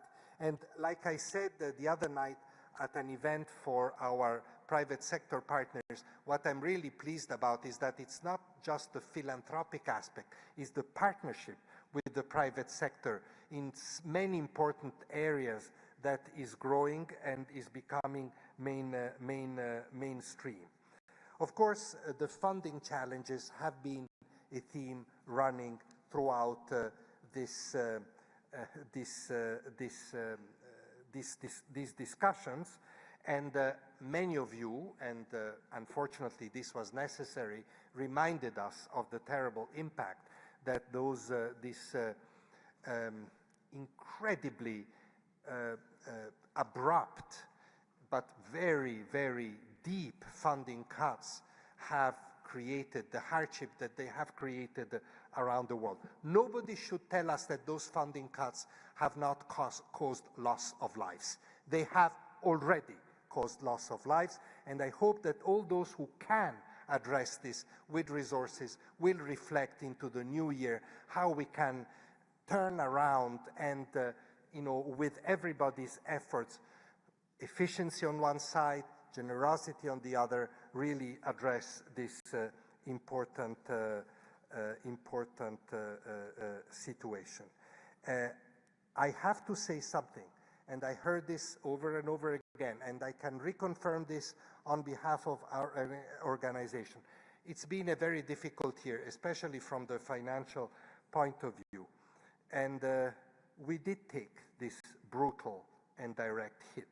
And that hit, make no mistakes, was also meant to weaken us. It was not politically innocent. It was meant to weaken us. But we will not be weakened. We will not be weakened.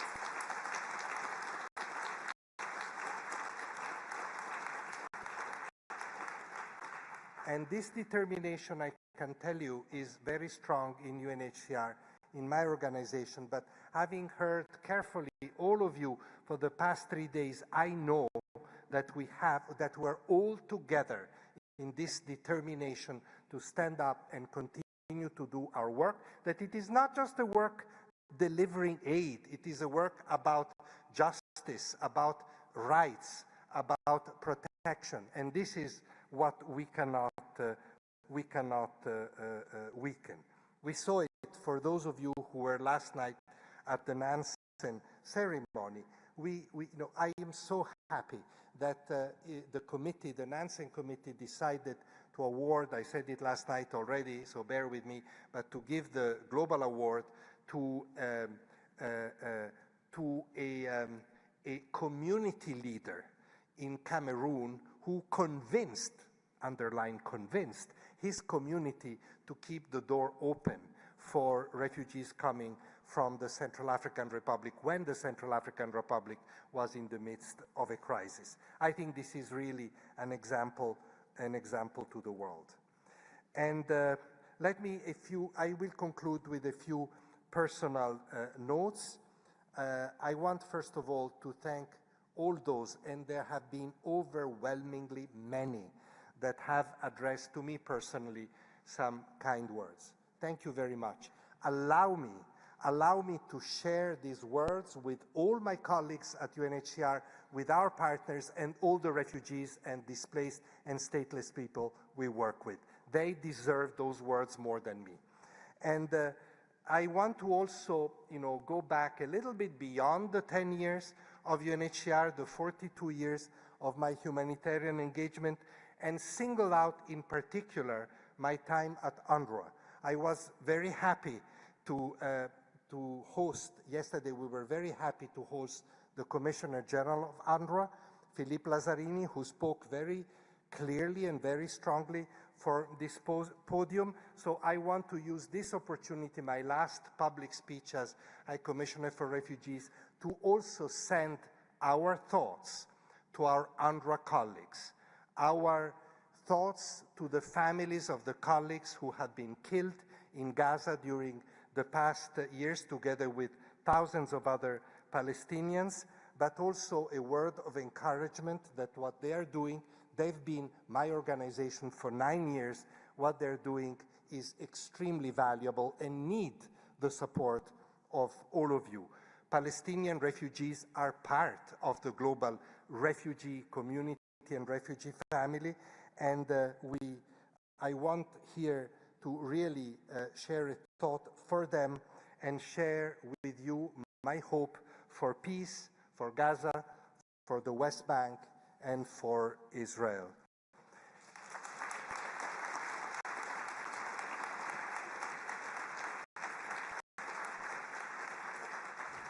And let me also use this moment, these last few words, to remember all those among the refugees and displaced that have been most, like the Palestinians, most punished in a way by history. I have dedicated a good part of my career, not only to the Palestinians, but to the Afghan people, for example, or to the Kurds during the Gulf War, many other populations that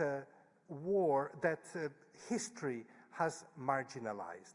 You know, it is also for these people, they and many others, the people that are left behind, that the UN was created. And for the sake of those people, the United Nations need to continue to be supported so that they have their dignified place among the world community and they don't become simply footnotes in history. Final words to a number of people very quickly. First of all, to the United Nations High Commissioner for Human Rights. He's not here today, for my brother and friend Volker Türk, but you know that when he was the Assistant High Commissioner in UNHCR, he really had the vision of the Global Compact and steered the process that put it in place in 2018. So big thanks to Volker. I hope somebody will relay that to him. I thought it was very important to do this in this venue. I want, of course, once again, to thank our Swiss co-hosts and all the co-conveners. We heard from Ambassador Oike a very important and powerful statement for really making this, leading the preparation and the proceedings of the last few days. Many thanks to my UNHCR colleagues, to Nicholas Brass, who led the GRF team, who leads the GRF team, to Anne Kea and the governance team here on the podium. Big applause.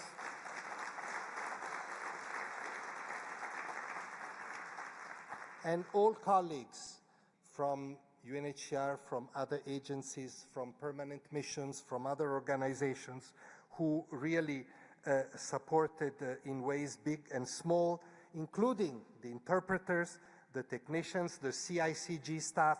Big thanks to all of you from the bottom of my heart. And may I say many thanks to the volunteers that have done fantastic work in the last few days. And simply said, I started my humanitarian path, road, as a volunteer in 1984. And in less than 2 weeks, I will return to being one of them. And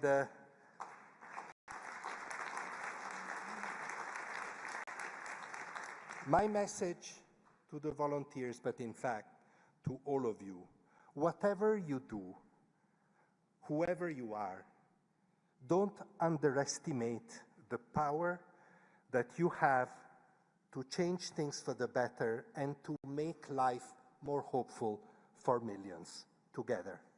Thank you very much.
I have to do one more thing. I declare the progress review of the Global Refugee Forum closed, and I wish you a good way to the 2027 Global Refugee Forum. Thank you.